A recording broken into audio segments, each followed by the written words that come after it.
कभी आपने रात के आकाश में उस लाल चमकते तारे को देखा है जो बाकी सब तारों से थोड़ा अलग लगता है?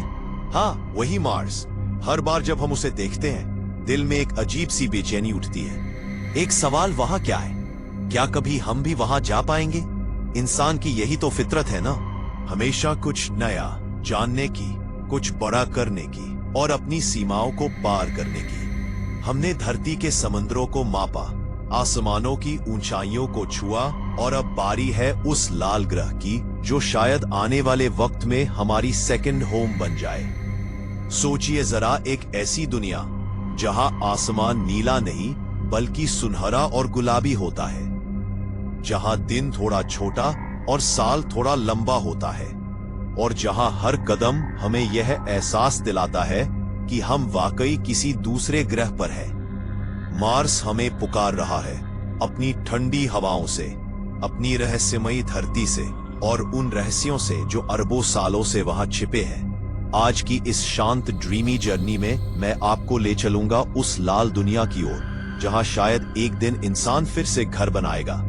तो बस आंखें बंद कीजिए, गहरी सांस लीजिए और चलिए एक ऐसे सफर पर जहां सपने और सच्चाई दोनों साथ चलते हैं। अगर आप आसमान में ग्रहों की कतार को देखें तो सूरज से चौथा ग्रह है हमारा मार्स।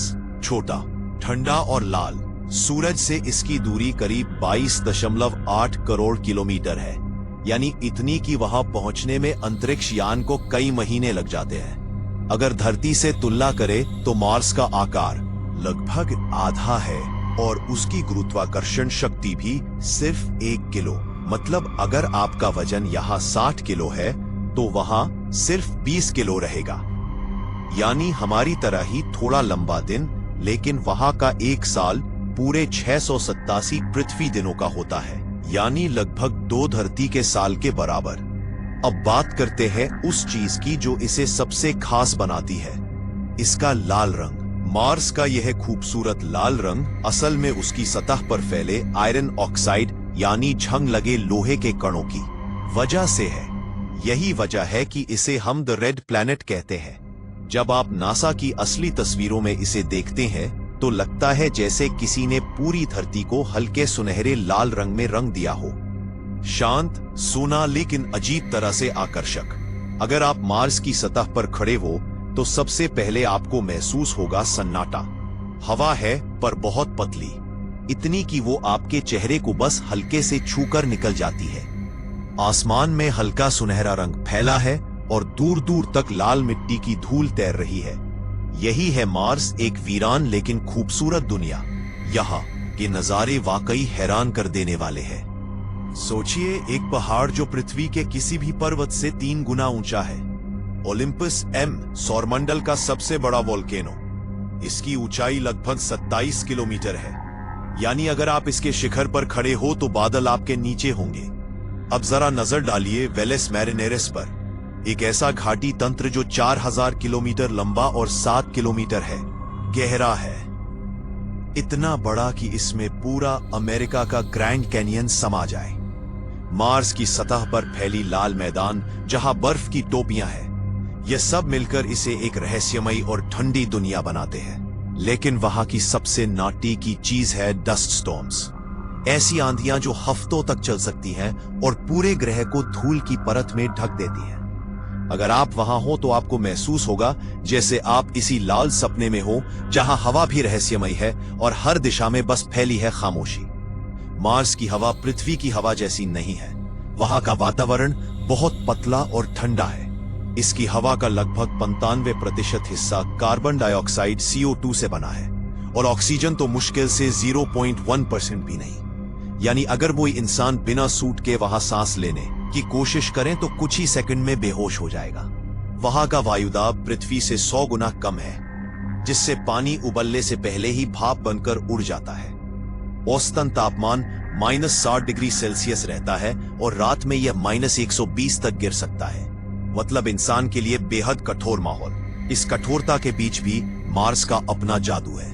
वहां के सनसेट्स जो हमारे नारंगी सूरज की जगह नीले और सुनहरे दिखाई देते हैं, मानो ठंडी रोशनी धीरे धीरे धूल में खो जाती हो।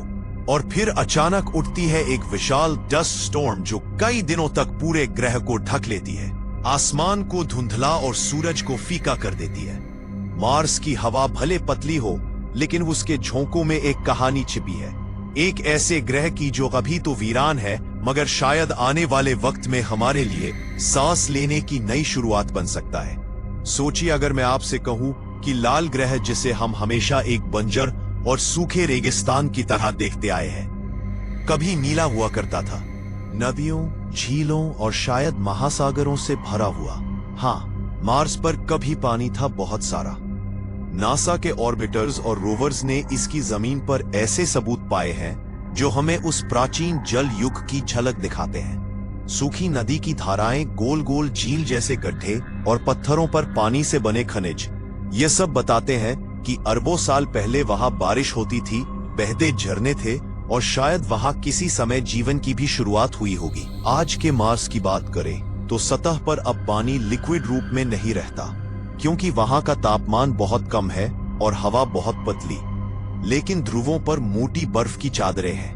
उत्तर और दक्षिण दोनों पोल्स पर आइस कैप्स हैं। इन आइस कैप्स के नीचे साइंटिस्ट ने रडार डाटा से संकेत पाए हैं कि शायद कुछ जगहों पर आज भी तरल पानी मौजूद हो सकता है, जमीन के गहराई में सॉल्ट मिक्स्ड फॉर्म में। और अगर यह लिक्विड वाटर वाकई मौजूद है तो इसका मतलब है कि मार्स पर जीवन संभव है, भले अभी नहीं, लेकिन किसी रूप में, माइक्रोस्कोपिक लेवल पर कभी रहा हो सकता है। अब सोचिए भविष्य में जब इंसान वहां कॉलोनी बनाएगा तो यही पानी सबसे बड़ी उम्मीद बनेगा, क्योंकि इस बर्फ से न सिर्फ पीने का पानी मिलेगा बल्कि इलेक्ट्रोलिसिस से ऑक्सीजन और हाइड्रोजन भी निकाला जा सकेगा। यानी सांस लेने के लिए हवा और रॉकेट के लिए ईंधन दोनों एक ही स्रोत से। इसीलिए साइंटिस्ट्स कहते हैं water isn't just a resource on Mars, it's the foundation of survival। Mars पर पानी का हर अणु मानो एक संदेश देता है कि जीवन कभी असंभव नहीं होता, बस उसे ढूंढने की जरूरत होती है। और जब एक दिन इंसान वहां अपने पहले घर की दीवारें बनाएगा तो उसकी पहली ईंट शायद बर्फ की होगी, मार्स की ठंडी लेकिन उम्मीदों से भरी बर्फ। कभी कभी सबसे बड़ा सवाल यही होता है कि क्या हम सच में अकेले हैं इस ब्रह्मांड में? और जब नजर जाती है मार्स पर तो यह सवाल और भी गहराता है। पिछले कई दशकों से इंसान मार्स की मिट्टी में, उसकी हवा में और उसके पत्थरों में इसी सवाल का जवाब खोज रहा है। नासा के वाइकिंग मिशंस 1970 से लेकर आज के परसेवेरेंस रोव तक हर मिशन का एक बड़ा मकसद रहा है, लाइफ के निशान ढूंढना, चाहे वो बीते जमाने की माइक्रोस्कोपिक जिंदगी हो या किसी सूक्ष्म जीव का फॉसिल। वाइकिंग लैंडर्स ने पहली बार मार्स की मिट्टी में एक्सपेरिमेंट्स किए ताकि देखा जा सके कि क्या वहां कोई टाइनी माइक्रो ऑर्गेनिज्म एक्टिव है। हालांकि नतीजे अब भी डिबेट का विषय है। बाद में क्यूरियोसिटी रोवर ने मार्स की सतह पर ऑर्गेनिक मॉलिक्यूल्स पाए, यानी ऐसे कार्बन बेस्ड कंपाउंड्स जो जीवन की नींव माने जाते हैं। इसका मतलब यह नहीं कि वहां लाइफ है, लेकिन यह बताता है कि कंडीशंस वंस फेवर्ड लाइफ। एक और फैसिनेटिंग बात यह है कि साइंटिस्ट्स को मार्स से आए मीटराइट्स पृथ्वी पर मिले हैं, जैसे मशहूर ALA 840001 जो अंटार्कटिका में मिला था। उसमें माइक्रोस्कोपिक संरचनाएं थी जो किसी फॉसिलाइज्ड बैक्टीरिया जैसी दिखती थी। हालांकि अब भी यह विवादित है कि वह सच में जीवाश्म है या सिर्फ प्राकृतिक पैटर्न्स, लेकिन इसने पूरी दुनिया की कल्पना को हिला दिया। आज भी नासा और यूरोपीय एजेंसियां मार्स के पत्थरों में बायो सिग्नेचर्स खोज रही है, यानी ऐसे केमिकल या फिजिकल क्लूज जो जीवन की मौजूदगी का संकेत दें। परसेवरेंस रोवर अब वह नमूने इकट्ठे कर रहा है जिन्हें आने वाले मिशन पृथ्वी पर लाकर डिटेल्ड लैब टेस्टिंग करेंगे।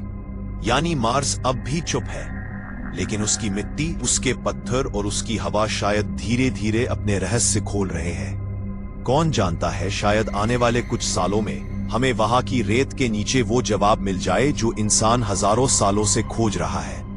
लाइफ बियॉन्ड अर्थ। मार्स तक की यात्रा कोई एक देश की कहानी नहीं, बल्कि पूरी मानवता का सपना है। इस सपने को सच करने के लिए दशकों से चल रहा है एक्सप्लोरेशन का सिलसिला।